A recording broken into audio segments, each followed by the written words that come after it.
Welcome to Tiffin Curries. So I'm going to start off by taking you through your tiffin and what's inside. So for those of you who don't know and have not seen one and were asking me what tiffin is, this is a tiffin. It's a traditional Indian food carrying food carrier for lunches. So there are 4 tiers to this tiffin. So in your top tier you have your ginger and garlic mix, and you have your dry whole spice mix. In your second tier you have 3 different spice mixes which are labelled with numbers 1, 2 and 3. You have some lemon juice, you have 1 green chilli, and this will allow your curry to be a bit mild. You have some chopped spinach and some salt. Now be careful with the bottom 2 layers. This is where your liquid is. So in one of them you have chopped tomatoes, and in the one right at the bottom you have your chopped onions. So that's all your ingredients and everything you're going to need, and now I'm going to take you through how to make the curry.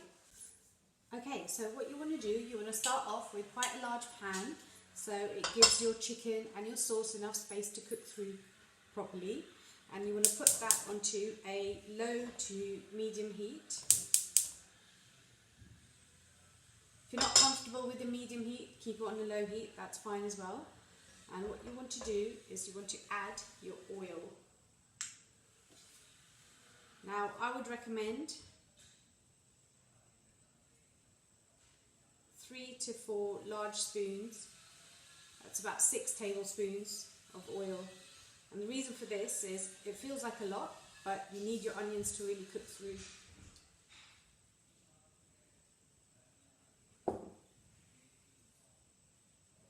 So as that warms up,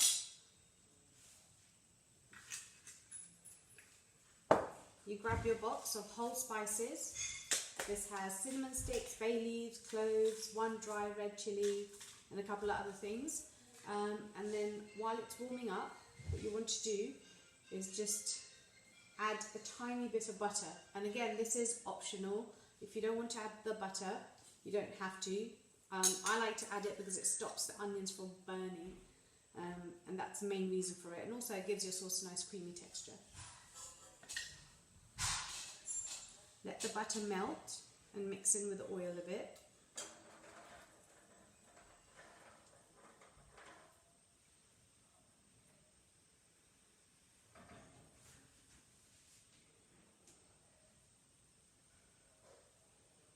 Okay, so my butter's melted and I'm going to put in the whole spices.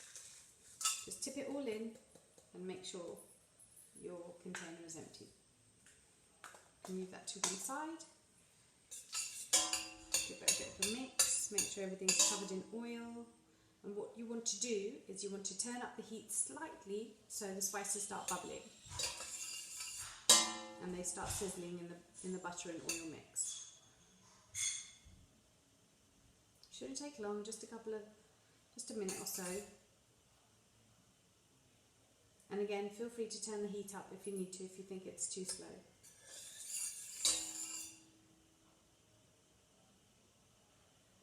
Right, I'm just going to take the camera over to the pan so you can see what it looks like.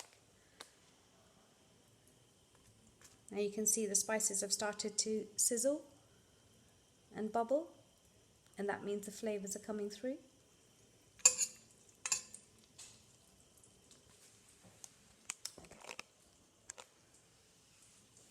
And now it's time for your onions. So you put your onions in.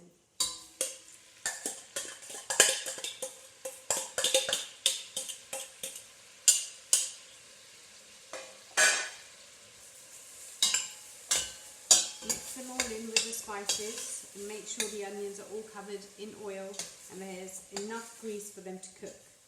Now this is where you need a bit of patience, and you may need to turn up the heat a little bit more just so your onions start cooking.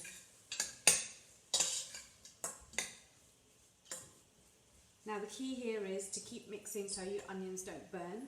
The butter will help to stop the onions from burning, but at the same time you don't want your onions to stick because they're blended quite fine, they'll stick quite quickly to the bottom of the pan.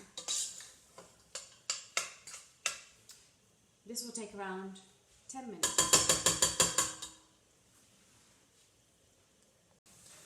Okay, so we're about halfway through with our onions right now, and I just want to show you what they should look like and the kind of colour they turn into.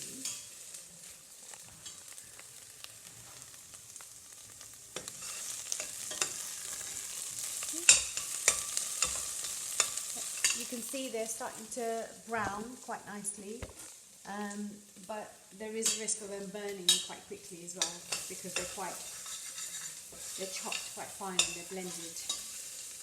So what we want to do is keep mixing.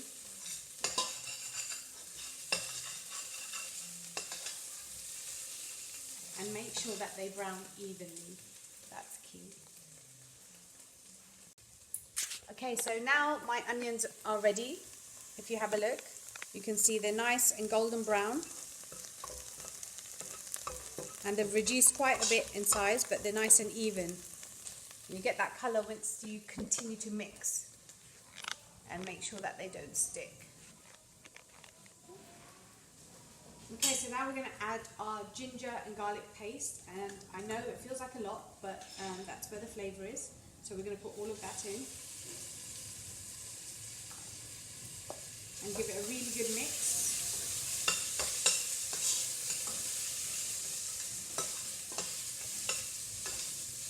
Once it's all mixed, get your green chilli, snap it in half and pop it in there. If you don't want to add the chilli, don't. If you want to try it without the chilli for the mildness and see how your taste buds go, that's up to you. Now you need to let this cook for a further 2 to 3 minutes so the ginger and garlic really release those flavours. But again, you need to continuously mix because you don't want to burn the mixture.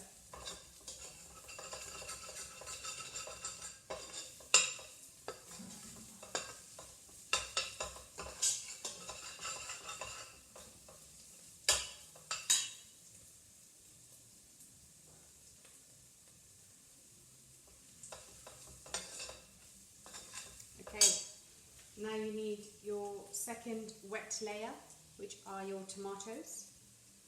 And you'll be needing all your spices, your lemon juice, your salt, and your spinach.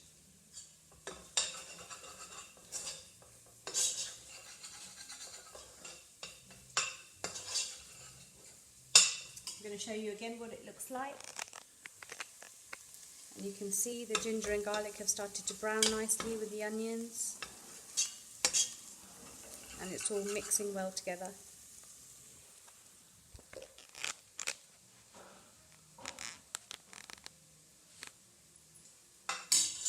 So time to add your tomatoes. Make sure you get all of it from the pot.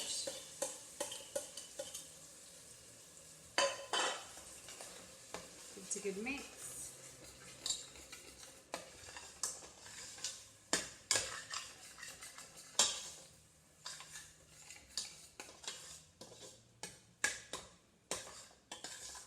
And you'll notice that your pan has cooled down now that you put the tomatoes in, so you may want to turn the heat up a little bit to allow it to simmer gently. And now for your spices. So spice mix number 1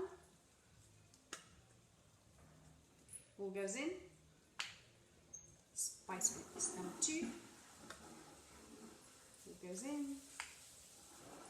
Spice mix number 3 all goes in. In goes your lemon juice.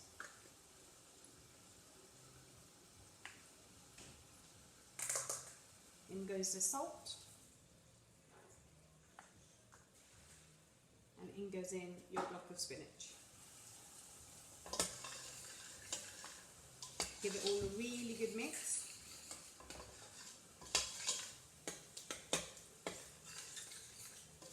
Make sure the spices have mixed in really well with the onions and tomato mix.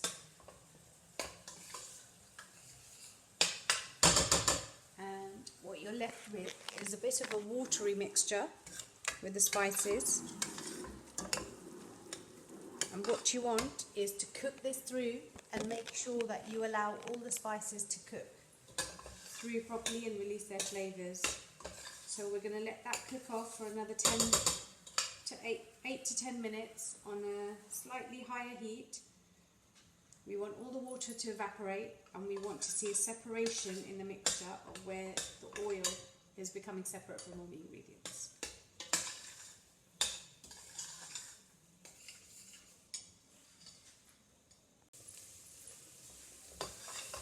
Okay, I'm back.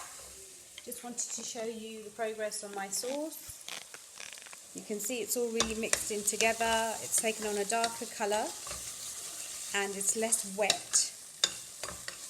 And if you look closely, you can see that the oil is started to separate. Not quite completely yet, but started to separate from the rest of the mixture.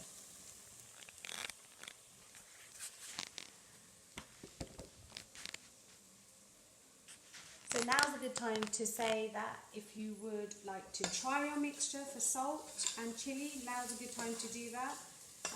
If you need to add more salt, please do. If you would like to add some more chili, then red chili, paprika, any type of chili that you have in the house is fine. And with the spinach as well, any other greens that you want to put in that you might have is fine as well. And if you want to put extra spinach, you can put extra spinach. Whatever you fancy. We're almost there now.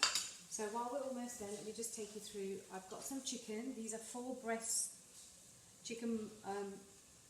These are 4 chicken breasts diced up into cube size, and so they should all try and keep them the same size so they all cook evenly and cook at the same time.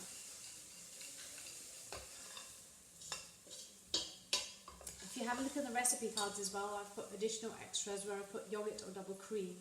So it's at this point where the mixture is almost done that I would add a tablespoon of yogurt or a couple of tablespoons of double cream. Again, just to richen that sauce and just give it a bit of creaminess.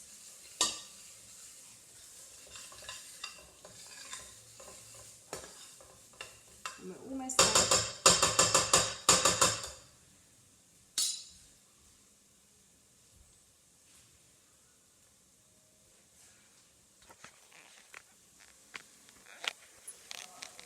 Excuse the bad filming, but you should be able to see on the edges where the oil has started to release and just come away from the sauce.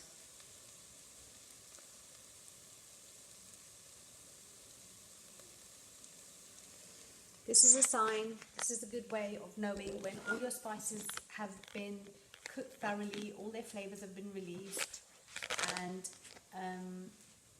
your sauce is ready for the chicken that you're gonna put in there. Give it one final mix. Make sure it's not sticking to the bottom or the edges, and then put in your chicken.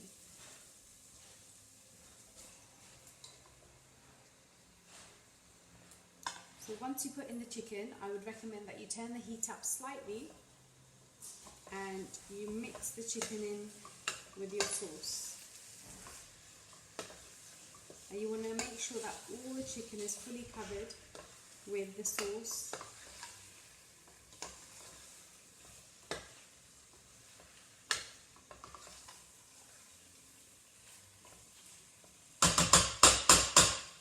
And what you want to do is, on this high heat, you want to continue to just move it around. Don't mix it too much, but just move the chicken around until it's all sealed. And when I say sealed, you will see that the chicken is starting to turn white on the edges, and like this. And once all of it is white, we move on to our next stage of our recipe.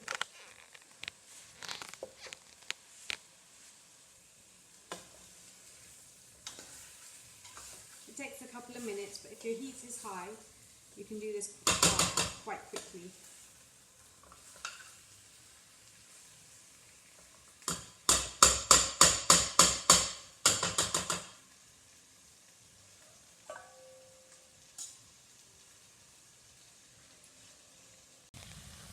So you can see most of my chicken is now white and sealed, and at this point what I'm going to do is I'm going to turn the heat down to a medium to low heat, and I'm going to cover my dish. Now the chicken needs to cook through in all the sauce and the spices, and what you need to do is you need to just keep an eye on it every 2 minutes. Just give it a quick mix and leave it to cook for about 8 to 10 minutes. The juices and the natural chicken stock will release, and it will give you a bit more of a sauce. However, if you like your curries a little bit more saucy, I would recommend you add half a cup of water, cold water, warm water, whichever you like, about halfway through in about 5 minutes, and then just keep it mixing. The curry should be cooking and bubbling and simmering for another 5 minutes, and then it should be ready to taste. I'll just use 1 piece of chicken and a bit of sauce just to taste for your salt, for your chilli, and to make sure that the chicken is cooked. If you feel the chicken is cooked and it's how you like it, turn it off and it's ready to serve. So I've given my chicken and my curry about 5 minutes, and I'm not happy with the amount of sauce there is, so I'm going to add half a cup of water. So in goes my half a cup of water. Give it another really good mix.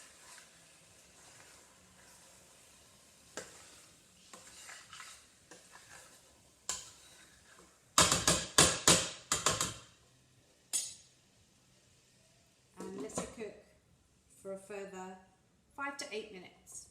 Then again you can try and enjoy.